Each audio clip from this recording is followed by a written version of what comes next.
So a really warm welcome to all of you, and a really huge welcome and thank you for joining us to Liz Williams.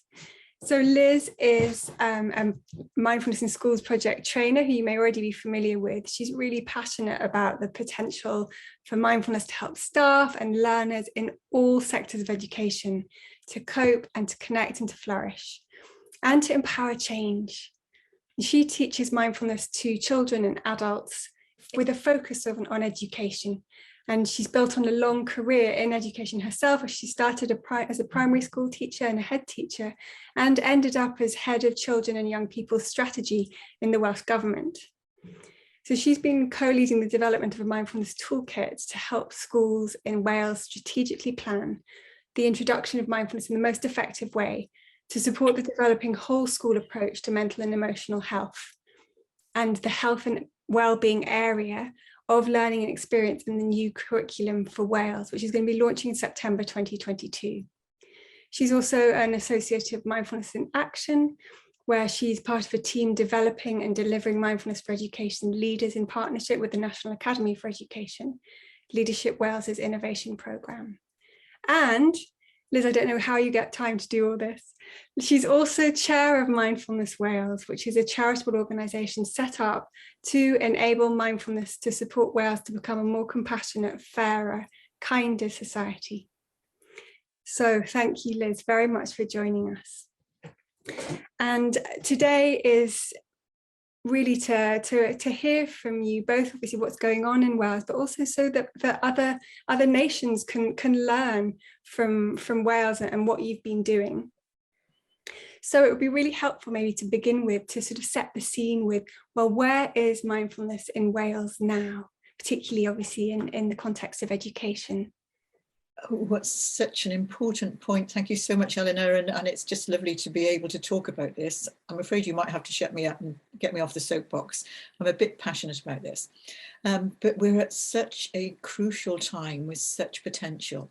You know, we talk about in the mindfulness programs, we talk about possibilities, and I think where we are in Wales at the moment is just full of possibilities, and lots of these possibilities exist everywhere, just for the very nature of what we need to do for children and young people and for adults there, that whole business of being able to cope, being able to connect, to flourish and empower change that you talked about. But Mindfulness Wales has been set up with the aim of helping Wales to become a more compassionate, kinder and fairer society. And I don't think there's anywhere in the world that wouldn't be aiming to do that. And we decided that even before the pandemic. And I think the last couple of years have actually been a bit of a reset of values across the world. So I'll come back a little bit on what's specific about Wales, but I think a lot of what I'm going to talk about will resonate wherever you are in the world. Those are things that we've got an opportunity to reset and to just make a difference on. So coming back to Wales, education in Wales has been devolved since 1999. And so gradually over that period of time, we've had a chance to really look at what we needed for Wales. And over the last few years, a lot of work has been done on, so what's the purpose of education? What is it we want our children and young people to have, to be, to become? And that has led to the development of a new curriculum, which is just so beautifully centered on why are we doing this? What do we want our children to be? It's then looking at the subject areas. This is not subject, it's not content free, but it's actually about what are the sort of things they need to know. And it's very based on health and well-being. That threads all the way through it. And health and well-being has given such importance that it's got its own area of learning and experience alongside 5 others. So we've got maths and science, we've got languages, literacy and communication, we've got expressive arts, we've got humanities, I might have run out now, and we've got health and well-being. So there are 6 in total, even if I didn't actually get all the 6 there. There are 6 in total, and health and well-being, that's such a statement. That is a real statement, a sanction, if you like, that this is really important, that none of the others happen unless our children and young people actually are in a reasonably good place, that health and well-being underpins everything else. So that's really, really exciting. And we're at an even more exciting point now, because the curriculum guidance is deliberately a framework, so that at local level, schools and areas and groups of schools can have a certain amount of autonomy or how they actually fill in the details in the framework. So they've got some choices here. So that's what I mean about possibilities. They've got choices. And coming back to the health and well-being area of learning experience, although I think mindfulness underpins all of this and fits with the 4 purposes and the other areas of learning experience, but there are some descriptions of learning in the health and well-being area of learning and experience, AOLE for short, that are so beautifully constructed to be things that mindfulness could make a really significant contribution to. And mindfulness isn't the only way that you could achieve these, but it's a really, really strong one. And that's not by accident. Mindfulness was considered as one of the things along the way there, but no approaches are mandated. This is about what do we want for our children. So there are all sorts of statements about awareness and relationships and focusing and attention and all sorts of things that absolutely map back against what mindfulness can offer to children and young people. So the possibilities are enormous, and that work is going on at the moment. And there's a bit of a downside to that, because as all schools, and this is again, it's going to be worldwide, things have been so difficult over the last couple of years that there isn't an awful lot of headroom for people to really want to be creative. But if we can actually harness that, then that opportunity to create a curriculum that in lots of cases will include mindfulness as one of many approaches there. And I just think that, coming back to Mindfulness Wales' aim there, that really is on the way to helping Wales become more compassionate, kinder and fairer. And I think we might all drink to that. So possibilities are enormous. And I will let you get a word in edgeways in a minute, but there's another aspect of this which underpins where we are in Wales and how the philosophy is so strong. And that's, we've also got whole school approach, which it's got public health emanating through it there. And this is about actually making sure that we're looking at everything starting with the needs of the child, and services are gathered around that. And so that's going to be embedded, and with a prevention, a streak embedded in schools as well. So all the services that look after our children and their health and well-being to be much more coordinated. And none of this is easy. There are all sorts of challenges, but I think they're balanced by the opportunities. So that's up to us to take on board. Absolutely. And just on, I suppose, leading on from that then, in terms of where mindfulness is already within Welsh education, would you be able to say a little bit about that? Lots of good practice, lots of people who've done an 8-week course, and lots of people who've gone on from that and trained to teach one of the programs. So there are lots of schools where already they're starting to consider how they build mindfulness into the curriculum development and formally building it into the curriculum. And that's a really good move, because I think so often there's lots of good practice, but it's done on the side of the curriculum, especially when health and well-being was something on the side there. And this is actually putting it in the heart. It's written in, it's part of the planning. And we're getting some schools who are already working up to having a spiral curriculum, so that they've got a progressive way of introducing some of the curricula from 3 right the way up, and some clusters who are working on this right the way up to 18. And all sorts of some really good practice like that is really encouraging. And we're trying to capture that in terms of the good practice, just to get people to share their ideas. So some really important things there. And one of the things we've talked about is that a lot of people get interested in mindfulness. And this is where I started. I just got interested in mindfulness, and I had some apps and various other things, as you do. And they're using lots of the things that are available with children there. But we've made a little bit of a differentiation in the mindfulness toolkit there between mindfulness activities and a mindfulness curriculum, which the new curriculum has given us an opening to do. And mindfulness activities are lovely, and children will benefit from them. And it's lovely to start a lesson with a quiet period, or just to settle some children after a wet and windy playtime. And there are all sorts of advantages to that. But those are like giving someone a fish and actually following one of the high quality mindfulness curriculums. And there are only a few that meet these criteria. Following a high quality curriculum actually enables them to take it with them.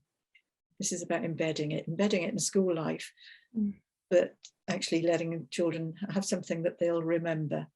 And they might not think, they're not going to be practicing necessarily every day, but when they come to a crux moment in their lives, and they will, that maybe they just remember just to stop, to do a pause B or a dot B, that they just remember they have that ability just to actually just hang on a minute.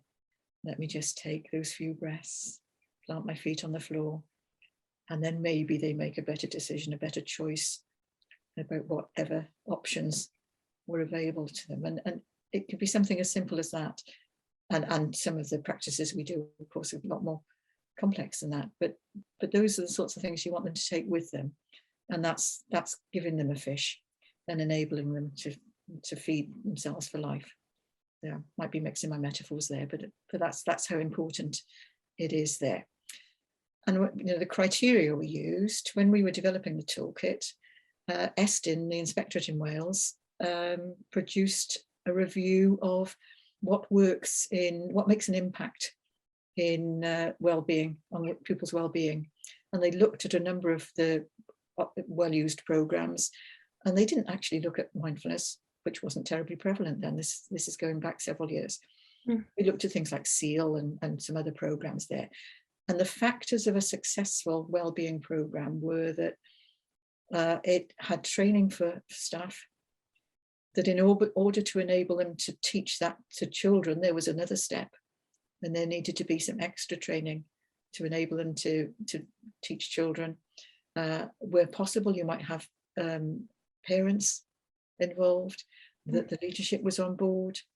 So there were a number of factors there, and we looked for what were the mindfulness programs that actually met the criteria that Estyn had said were the ones that were most successful. So that's why the mindfulness in schools programs are in there, and some of the other programs. Thank you, Liz. Yeah, and just reflecting on what you were saying there really made me think about another analogy alongside your lovely fish analogy, is this idea of planting seeds. That we're kind of cultivating soil, aren't we, and planting seeds and seeing what's going to come out of it. And it'll be different for different people at different times. But very much about meeting people where they are as well, meeting children where they are, which again sounds very in tune with this idea of the overall new curriculum. And you mentioned impact at one point, and I wondered whether you might be able to say anything about that, because it does sound obviously as if there are already individual schools and clusters that are already teaching mindfulness, embedding it in their schools, and can you give a bit of a sense of what impact is that having? The anecdotal impact is really strong. The stories, that's what we're hoping to collect now, the stories about the differences, the examples where it's made a difference to individual children, to the ethos and the atmosphere in a school. There's some lovely stories that we're going to try and collect and spread around. So there's lots of lovely anecdotal evidence. It's much more difficult to get anything that's hard evidence. As we've found with lots of other, what you might term soft skills. I'm not sure I like that term there, but it's much harder to pick out what it is there. But actually, the new curriculum, the descriptions of learning, will give us a really good idea as those can become to be embedded. And as people are looking at whether the whole panoply of what they're doing, which might include mindfulness, enables children to reach those descriptions of learning, then there will be a good measure. So I think we might be moving towards much more informal, intuitive, I'm trying not to use the word measures, but examples of outcomes of impact there. But the main impact is on well-being. And the first impact, I'd say, is the training for staff and the well-being of staff. And that I'd say that at the moment, that's the most important thing. Things have been so difficult, they are still so difficult, it's going to go on being difficult for a while there. And having the skills and techniques and the understanding of what's happening to you, some of that neuroscience that goes alongside it, just helps school staff just to be a little bit more aware of what's happening to them and how what they're feeling might be impacting on their behaviour, their decisions. And that's a huge step forward. So I'd want to give this capacity building and getting as many staff as possible through one of the relevant 8-week courses is one of the things that will make the most difference, I think. And we're doing well on that, although it is quite difficult for staff to feel they're able to commit to an 8-session course at the moment. They're so pressured. Even though we know the benefits will be felt even by session 2 or 3. But actually it's the impact on the well-being of children as well, the fact that children actually understand what's happening, that they can talk to it. It changes the language you have when you have the inevitable incidents, and you will, they happen in the playground. Kids, these things, well, not just in the playground, they happen in the classroom. Relationships are interesting, and things have been difficult for everybody and are still difficult in lots of homes. But the language you have when you've got mindfulness embedded there about how you talk to a child about why they fired off, why they actually hit that other child, or whatever was the wobble that they had there, the way that you can talk to them about what was happening and how that was their brain reacting, and how they have tools where perhaps they just might be able to calm themselves and make a decision, perhaps not to hit the other child who's done something to them, however justified it they might feel it is. And it gives a whole different language to how you talk about how we relate to each other.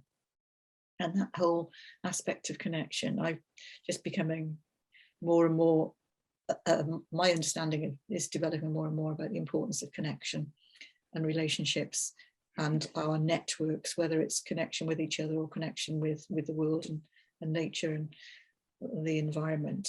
These are so important. And you know what, every time I teach this, every time I'm part of a mindfulness program, I just understand a bit more. This is such a privilege to do. And that's what staff get. That's another impact. When staff are teaching one of the programs regularly, then they're getting that too, that constant, oh yes, now I understand how that relates to that now. And that just really helps your own mindfulness practice and your own well-being. Absolutely, thank you, Liz. And I wonder, you've said a little bit about, the curriculum, the new curriculum, the kind of the ideas behind that. But in terms of the fact that actually mindfulness is already quite popular and in schools in Wales and in education in Wales, what do you think has enabled that? Oh, isn't that interesting? I think the gradual change of philosophy that has been developing, even though the new curriculum is developing even as we speak there, but it's been in development for quite a while now. And so there have been just changes of direction. And it's like that theory, the chaos theory, isn't it? Flutter of a butterfly's wing in one part of the world through lots and lots of other interactions might end up in a tornado somewhere else there. And I just wonder if that's actually not a bad analogy for what's been happening. Gradually people have felt there's just more and more sanction. Maybe this is something that would be acceptable. Maybe we have been moving around a lot away from a concentration on a very narrow set of curriculum subjects that are important, to which we never had in Wales. Though we've always had a broad curriculum, but actually just that emphasis on well-being. And there have been lots of developments that have been going on. The new curriculum and the whole school approach haven't just landed out of the blue. They are the the outcomes of lots and lots of work by politicians. My AM, Lynn Neagle, was chair of the Children and Young People and Education Committee, and they did a super report called Mind Over Matter, which talked about the importance of well-being and how nothing else happened without well-being, and looked at what was happening and some of the good and the bad practice. And they actually they went to visit the school that was doing Pause B. So there have been lots of things along the way coming from all sorts of directions that have enabled us to get to this point. And then I think we've just got some ambassadors. There are people just in different parts of the country who have picked it up for whatever reason and become so enthusiastic about the impact and the response of children and young people that they just have run with it. And I think there's probably just something else as well, although I wouldn't say this was responsible for everything, but there's something about in Wales, we do sort of know each other.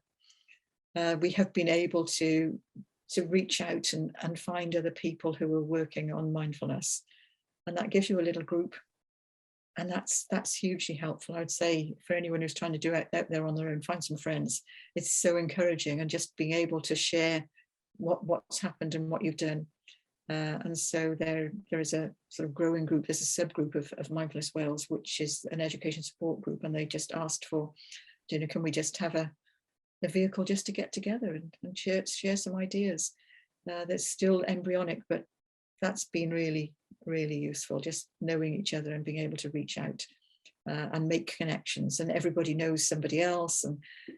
And we've had a group called Mindful Schools Wales for some years that supported each other when it really was left field. It was moving into the mainstream. Wonderful. And do you have any other words of wisdom or advice, for those nations that aren't Wales, that maybe don't have this new curriculum, that don't have this particular philosophy embedded in education around what they might do? I think that idea of a group is really lovely. Maybe kind of people getting into regional groups. Any other ideas? Yeah, mutual support is important. I think I'd start with building capacity in the staff. Just to find a group of staff who are up for it. I wouldn't force anybody into it, but to find a group of staff who think this is interesting. And there are lots of people. Teachers go into teaching for all sorts of reasons, but mostly because they care about kids and their well-being. And it's a no-brainer, isn't it? That if children's well-being is better catered for, then the teaching of anything, just your day in the classroom, is easier. So, and there's so much evidence now, and so much sort of growing acceptance of this. So I would start with a group of staff who were really keen, and do a lot of capacity building with the staff, because as I said right at the beginning there, I think that's what makes a difference, that you actually are much more able to be aware. I was going to say regulate yourself, but that sounds a bit mechanistic there. It's more about being aware, being able to cope, connect, flourish, and empower change as a member of staff, not just teachers. Lots of other members of staff make a real contribution on this. So I'd build some capacity, and out of that we'll grow some people who are enthusiastic enough to train to teach one of the children's programs. And I would just say, get some ambassadors, show what you can do, get out there, and when you've got some children to be ambassadors, when you've got some children who have finished a course, then they are our best ambassadors. They will understand, they'll talk to you about some of the ways they actually, helped use it at home, that they used it in school, that they'll tell you some of the unbelievable situations in which they might have stopped themselves doing something. And when you've got that, then you have got the ability to persuade other people that this is worth doing. So that's where I'd say go.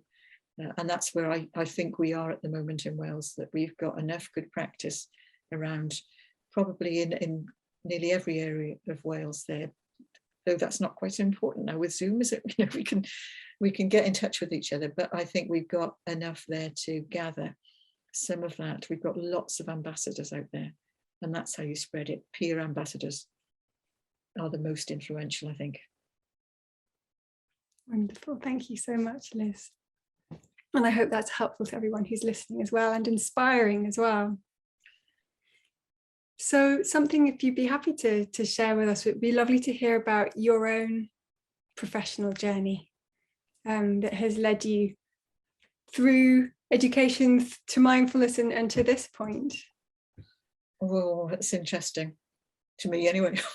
But I've gone through my whole life thinking that the more important the job I had, the more difference I would make.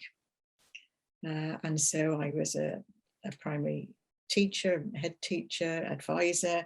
I was an assistant director of education in one of our local authorities, and then I was head of children and people's strategy in the Welsh government. And I'm not negating my career. I had lots of lovely opportunities, lots of lovely jobs, and I hope I made a difference there.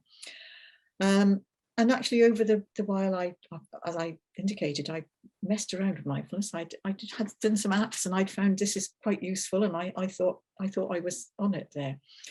And then I heard that there was a program for children. By this time, I'd retired, and I heard there was a program for children, and I did think to myself, what a lovely retirement hobby this would be, to go back into schools and teach mindfulness, because I thought I knew about it because I followed, done some apps. And so, but to do that, I had to do the 8-week course, and I did it to tick the box. And I had no idea what difference it was going to make to my life. Absolutely no idea. That it was just the 8-week course that I did just blew me away in terms of relationships, all of the things about the relationships and understanding of how we are. And it just gave me so much. So the personal benefit was an unexpected bonus. But then I went on to teach children, and along the way I realized that actually, I did some lovely work in schools and really enjoyed it there. But it would be much better and much more sustainable if their teachers were teaching them. And so that's when I do still teach in schools and get the opportunity to do that, and I love that there. But I've backed off and concentrated much more on teaching school staff now, because that's the building capacity bit, and that's how it will last, that's how it will spread, because once someone's trained, they can teach it to children year after year after year, and they can embed it, and it's not just in the lesson, the taught lesson of pause B or dot B or whatever it is actually through just through whatever you're doing in school, and it changes the way that you can talk about incidents and relationships in the classroom there. So I came to it a bit round and about there, but now I love teaching adults, and I just, mindfulness has made such a difference to my life. It's been the most wonderful retirement. I can't even call it a hobby now. I think it's probably a bit of a full-time job. Because I really wouldn't describe you as being retired, Liz, with all the things that you're doing and the huge amount of work that you are doing. And being retired gives me the time to do it there, and I feel so privileged to be able to do something that gives me so much pleasure, and I'm not underestimating that, gives me so much pleasure, but actually hopefully makes a difference to individuals. But also, if this all comes to fruition and if people actually pick it up and run with it in the new curriculum, this actually really is going to move us towards, I know I keep coming back to this, but helping Wales to become more compassionate, kinder and fairer, and we so need that. Thank you, Liz. And honestly, from my perspective, the work that you're doing is really wonderful and inspiring. So thank you. I'm so glad you made that choice in your retirement. So am I. Thank you so much for that. I just want to wish good luck to everyone. It's just so exciting. And we need a more compassionate, kinder, fairer world, don't we? Let's go for it. Together we can do it. Yeah. Just widen that group of people that we started with in Wales to a whole world group. Absolutely. Thank you. Thank you. And good luck, everybody. And thank you so much to Liz for joining us and for all your time and for all your inspiration. And there'll be more information on the website. So there are links to more information about the new curriculum for Wales, about how mindfulness programs maps onto that. So if you're interested, please do explore the website, and there'll be links below here.